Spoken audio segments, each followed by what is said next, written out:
আর বলবেন না মহারাজ, আজকে গিন্নি কাঁচা লঙ্কা দিয়ে কুচো চিংড়ির ঝালটা যা বানিয়েছিল না, খেতে খেতে দেরি হয়ে গেল।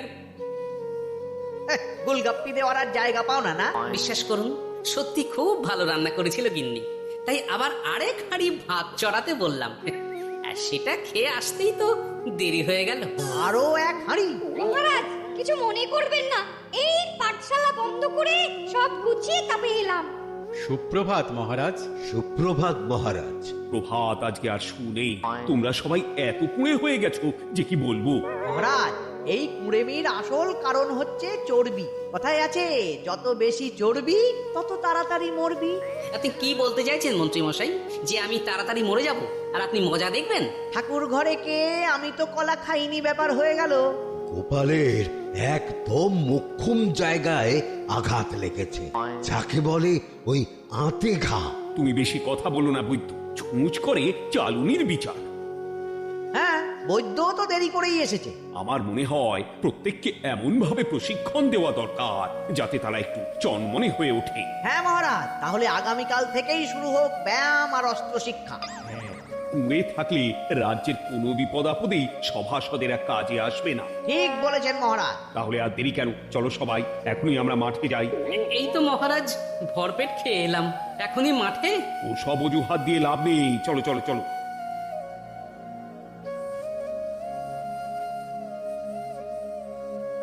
এবার সবাই সারিবদ্ধভাবে দাঁড়িয়ে পড়ো। কি, গোপাল কোথায়? মহারাজ, গোপাল আপনার পিছনে দাঁড়িয়ে আছে, চুপি চুপি। এই এই এই গোপাল, যাও যাও, মাঠের মাঝখানে গিয়ে দাঁড়াও। এই চাঁদে ফাটা রোদে কেন মহারাজ সুস্থ শরীরকে ব্যস্ত করছেন? এসব বাজে কথা শুনতে চাই না। শুয়ে বসে থেকে শরীরের কি অবস্থা করেছো? শরীরের নাম মহাশয়, যা সবে তাই সয়। তুমি যাবে না, তোমাকে এক্ষুনি বরখাস্ত করব। উফ, কি জ্বালা! যেখানে আমার সব কাজ বুদ্ধি দিয়েই হয়ে যায়, সেখানে গায়ের জোরের কি দরকার? হ্যাঁ,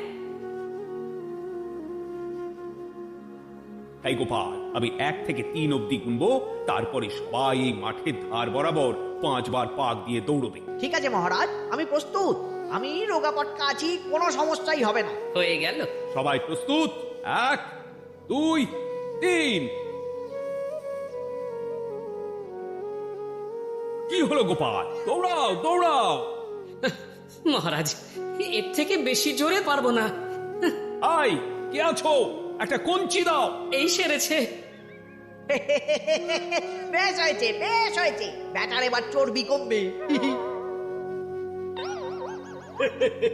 কি হলো গোপাল, হ্যাঁ হয়ে গেল? হ্যাঁ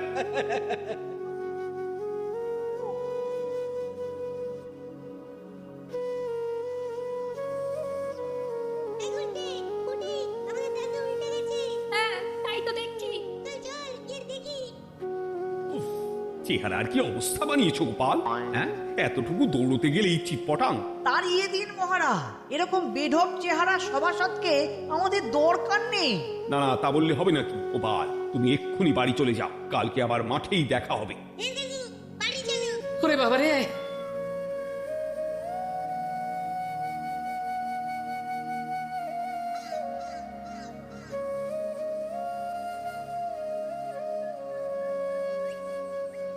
আরে ধুর ছাতার মাথা, তখন থেকে জল খেয়েই চলেছ। কি হয়েছে সেটা বলবে তো? শরীর চর্চা হয়েছে, শক্তি খরচা হয়েছে, আর পারছি না। উফ, বাপরে বাপ, কি পায়ে ব্যথা! এই জন্যেই আমি বলি বাবু, একটু বপুটাও নড়াও, কিন্তু কার কথা কে শোনে? ওরে বাবা, অকারণে সুস্থ শরীর ব্যস্ত করবো কেন বলতো? বেশি নড়াচড়া করলেই আয়ু কমে যায়। তোমার এই বাজে কথা কোন শাস্ত্রে লেখা আছে শুনি? শাস্ত্রে কেন যাব, বাস্তবে জলজ্যান্ত উদাহরণ আছে। আমি মানতে পারছি না। হুম, মানতে পারছি না বললে তো হবে না, তোমাকে মানতেই হবে। বেশ, প্রমাণ করো। আমি যদি তোমাকে প্রমাণ করে দিতে পারি, তাহলে আজ থেকে বাড়ির বাজার দোকান করার দায়িত্বটাও তোমাকেই নিতে হবে। দিদা, তুমি তো ফেঁসে যাবে, দাদুর সঙ্গে বাজি লড়বে না। এই বাদ দে তো, তোর দাদু আগে প্রমাণ করুক যে বেশি নড়াচড়া করলে বয়স কমে। হ্যাঁ তাহলে বাজি? হ্যাঁ বাজি। আচ্ছা ঠিক আছে, বেশ। তুমি তুমি কি একটা পশুর নাম বলো তো, যারা খুব তাড়াতাড়ি দৌড়োয়? ঘোড়া, হরিণ, চিতাবাঘ আরো আছে।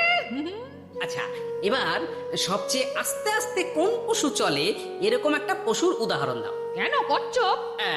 এই তো পেয়ে গেছে উত্তর। এবার তুমি বলো তো, কচ্ছপ কত বছর বাঁচে, আর ঘোড়া, হরিণ, চিতাবাঘ এরা কত বছর বাঁচে? চিতাবাঘ, ঘোড়া কেউই 30 বছরের বেশি বাঁচে না, কিন্তু কচ্ছপ 300 বছরও বেঁচে থাকে। হেরেছে, হেরেছে, আমার বউ হেরেছে। উফ, জীবনের কত বড় চাপ নেমে গেল। হ্যাঁ, এই তুমি আমাকে এভাবে হারালে, হ্যাঁ? তখনই বললাম দাদুর সঙ্গে বাজি লড়তে যেও না। নাও এবার খেলা সামলাও।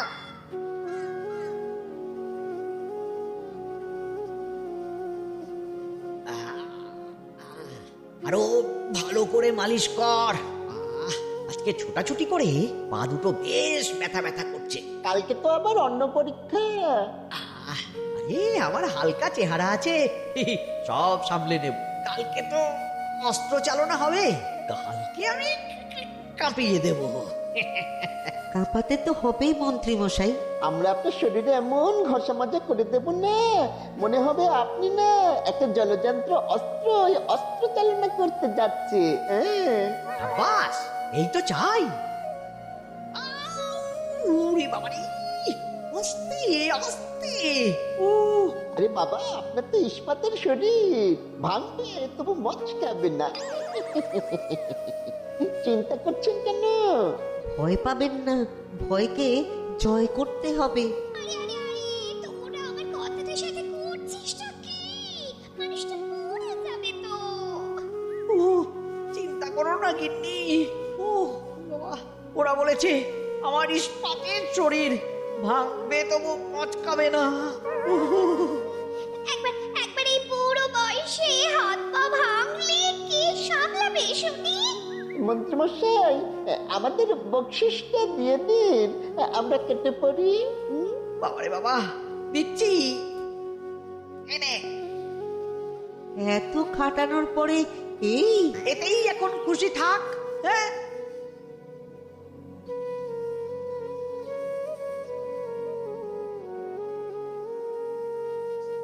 এবার তোমাদের সকলকে অস্ত্র শিক্ষা দেওয়া হবে। উফ, রোজ রোজ কি জ্বালাতনে পড়েছি, বাপরে বাপ। বাবা মা কাউকে ডাকার দরকার নেই, ভালো না লাগলে রাজসভা চাকরি ছেড়ে চলে যাও। মহারাজ, এটা তো উচিত নয়। যে যেটাই পারদর্শী তাকে সেটাই করতে দিন না। একটা বাঁদরকে যদি আপনি বলেন শিকার করে মাংস খেয়ে দেখা, সে কি পারবে মহারাজ? মহারাজ, গোপাল একটু বেশি কথা বলছে, ওকে আপনি বের করে দিন। আমি তোমার কথাই বলবো না গোপাল, তোমাদের সবাইকে এখন অস্ত্র শিক্ষা শিখতেই হবে। কর্তার ইচ্ছায় কর্ম, এখন তো আমার আর কিছুই বলার নেই। তাহলে আর দেরি কেন, তোমরা সবাই একটা করে ঢাল আর একটা করে তলোয়ার তুলে নাও। সেনাপতি, বলুন মহারাজ। তুমি সকলকে অস্ত্র শিক্ষা দেবে, তলোয়ার চালানো শেখাবে। এক এক করে প্রত্যেকে তোমার কাছে যাবে আর এক এক করে তুমি সবাইকে তলোয়ার চালানো শেখাবে। আচ্ছা মহারাজ, তাহলে ওই সবার প্রথমে চলে আসুন মন্ত্রী মশাই। হ্যাঁ, আমি প্রস্তুত। আমার শরীর ইস্পাতের মতো, ভাঙবো তবু মচকাবো না।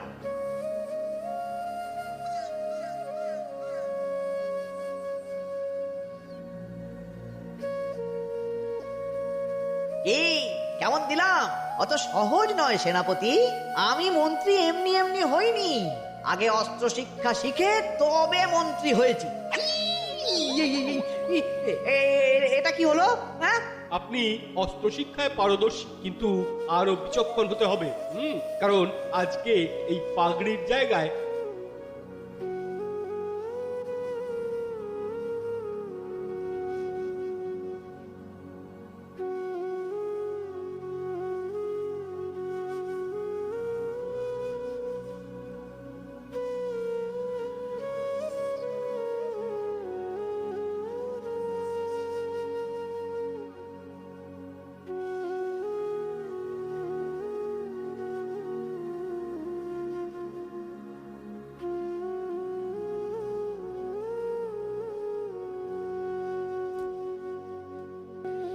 না, আমাকে অন্য রাস্তা দেখতে হবে।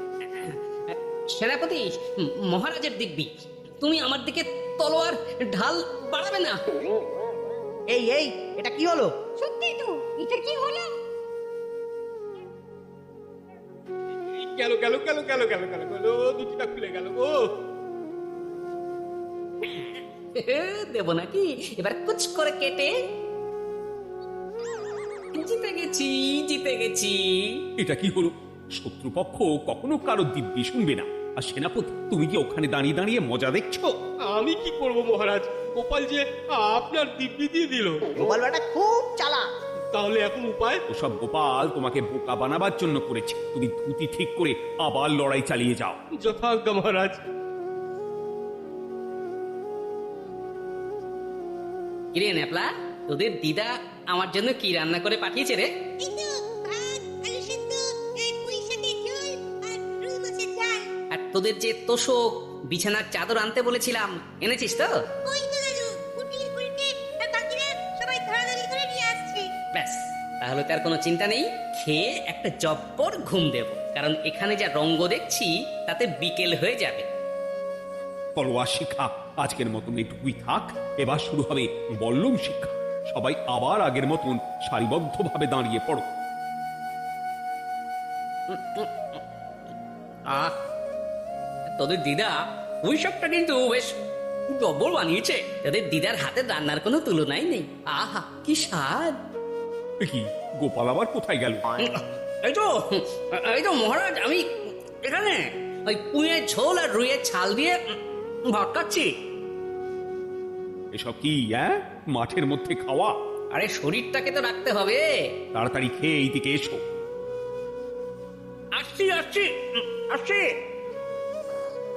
এবার আমি তোমাদের দেখাবো কিভাবে বল্লম নিয়ে তেড়ে যেতে হয়। দেখান মহারাজ। এ তো খুবই সোজা মহারাজ। ঠিক আছে, তাহলে বল্লম নিয়ে তেড়ে যাও দেখি। দিন, আপনার হাতের বল্লমটাই দিন। আরে আরে, গোপাল তো মাঠ থেকেই চলে গেল। আমি ডেকে আনছি মহারাজ। আরে আরে ও গোপাল, গোপাল, মহারাজ ডাকছেন, থামো থামো। মহারাজ বলেছেন বল্লম নিয়ে তেড়ে যেতে। তেড়ে গিয়ে আবার ফিরে আসতে তো উনি বলেননি। আরে এ তো মহা মুশকিল। উনি এক্ষুনি তোমাকে মাঠে ফিরতে বললেন। সেটা আপনাকে বলতে পারে সেনাপতি, আমাকে তো বলেনি। আমি চললাম।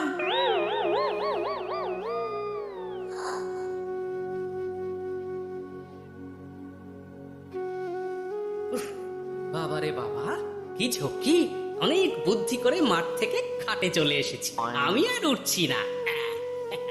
এ কি বলি, তোমাদের তো এখন অস্ত্র শিক্ষা নেওয়ার কথা না? তোমার বলা নেই, গোয়া নেই, আপনি বাড়ি চলে এলেন। আরে বাবা, ওইসব অস্ত্র শিক্ষা মানেই সুস্থ শরীরকে ব্যস্ত করা, অসহ্য খাটনি, অযথা কষ্ট। কষ্ট করলে তবে কেষ্ট পাওয়া যায়। হ্যাঁ, তোমায় আমি আগেও বুঝিয়েছি, যেখানে বুদ্ধি কথা বলে সেখানে দেহের শক্তি নীরব দর্শক গিন্নি।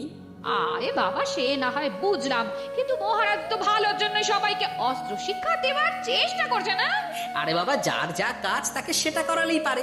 মহারাজ তো সেটা বুঝতেই চাইছেন না। আমি এখন ঘুমো। দরজা খোলো গোপাল, দরজা খোলো।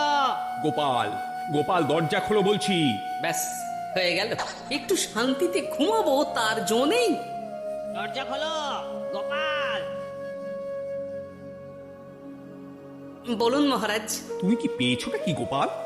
রাজসভায় দেরি করে আসবে, তারপর অস্ত্র শিক্ষার সময় ফাঁকিবাজি দেবে। এভাবে তো আর তোমাকে মনে হচ্ছে রাজসভায় রাখা যাবে না। মহারাজ, গোপাল তো মুখের কথার লোক নয়, ওকে তাড়িয়ে দিই। কেন মহারাজ? আমি কি এমন মহাপাপ করেছি যে আমাকে তাড়িয়ে দেবেন? এই যে আমার কথা শুনছো না, এটাই তোমার অপরাধ। অপরাধ নেবেন না মহারাজ। পণ্ডিতের দায়িত্ব পুজো করা, সভাকবির দায়িত্ব কবিতা বলা, সাহিত্য চর্চা করা, আর আমার দায়িত্ব হাসি মজা করে আপনার মন ভালো রাখা। কিন্তু আপনি আমাকে জোর করে যুদ্ধের ময়দানে ঠেলে দিতে চাইছেন। এটা আমার ইচ্ছে। আমিও তো মহারাজ ইচ্ছে করলেই অনেক কিছু করতে পারি। চোখ বন্ধ করে লক্ষ্য ভেদ করতে পারি, শুধু বুদ্ধি দিয়ে। আরে বাস, এত বড় কথা! তাহলে মহারাজ, ওকে বলুন পরীক্ষা দিতে। কি পরীক্ষা? আমি একটা ঘরে বর্ম পরে দাঁড়িয়ে থাকবো, তোমার হাতে অস্ত্রও দেব, আমার মাথায় একটা আপেল থাকতে হবে, আর তুমি কিভাবে আমার মাথা থেকে ওই আপেল ফেলতে পারো দেখবো। এ তো খুবই সোজা। কি গোপাল, তাহলে লড়বে নাকি বাজি? হ্যাঁ, লড়তে রাজি আছি। তাহলে আজ রাতেই হয়ে যাক পরীক্ষা। যদি এই পরীক্ষায় উতরে গেলে তো ভালো, নইলে তোমার চাকরিটা গেল। গোপাল তুমি পারবে তো? সে দেখাই যাবে। আজ রাতে তাহলে রাজবাড়িতে দেখা হচ্ছে। যদি আমি এই পরীক্ষায় বিফল হই তাহলে আমার চাকরি আপনি কেড়ে নেবেন, আর যদি সফল হই তাহলে মন্ত্রী মশাইকে শাস্তি দেবেন। আমি নিজে সারা কৃষ্ণনগরে নাক্ষত দেব। বেশ, দেখা যাক।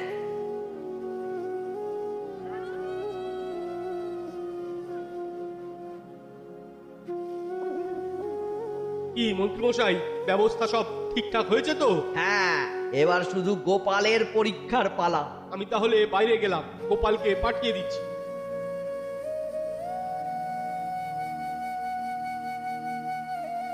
এবার যাও গোপাল, ঘরের ভিতরে যাও, দেখি তুমি কি করে মন্ত্রীর মাথা থেকে আপেল ফেলতে পারো। আপনি তো শুধু আমার চোখ ঢেকেছেন, আমার নাক মুখ কানও ঢেকে দিন, যাতে ঘ্রাণেন্দ্রিয় শ্রবণেন্দ্রিয়েরও সাহায্য না নিতে পারি। বেশ, তাহলে তাই হোক। আয়, কে আছো? গোপালের মুখ নাক আর কান ঢাকো। যথা আজ্ঞা মহারাজ। একটু একটু মোটা কাপড় দিয়ে নাক মুখ ঢাকো, হ্যাঁ, যাতে সেভাবে আপেলের গন্ধ না পাই। বেশ বেশ।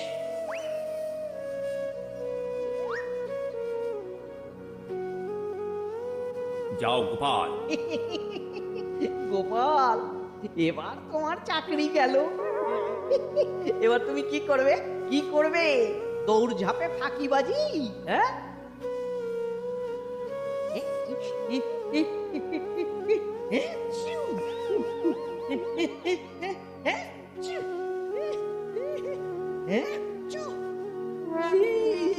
গেল গেল গেল গেল গেল, আপেল পড়ে গেল। আপেল পড়ে গেল? মহারাজ, এর মধ্যেই গোপাল আপেল ফেলে দিয়েছে। ঘরের ভেতরে চলো।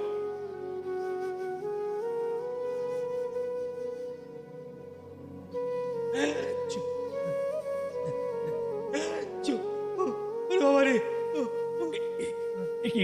ওরে বাবা, কি ঝাঁজ! ওরে বাবা!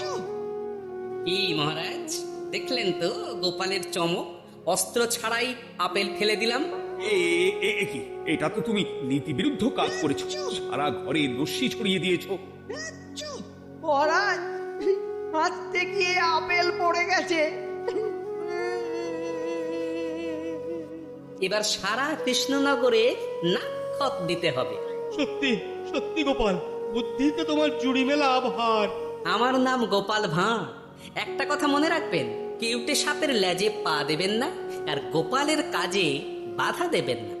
যে কাজ বুদ্ধি দিয়ে করা যায় তার কাছে শক্তি ছোট্ট শিশু মাত্র। সত্যি গোপাল, আজ তুমি সেটাই প্রমাণ করে দিলে। আর আজ থেকে তোমাকে তোমার ইচ্ছার বিরুদ্ধে খাটাবো না। তুমি খাও দাও, ভুড়ি বানাও, যার যা কাজ সে তাই করবে।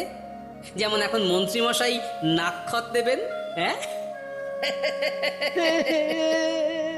ভুল করে বাজি ধরে ফেলেছি, এখন নিজেই চাপে পড়ে গেলাম। তাহলে আর দেরি কেন? নাক্ষত এখন থেকেই শুরু হোক। কৃষ্ণনগরের রাস্তা শেষ হতে হতে সকাল হয়ে যাবে।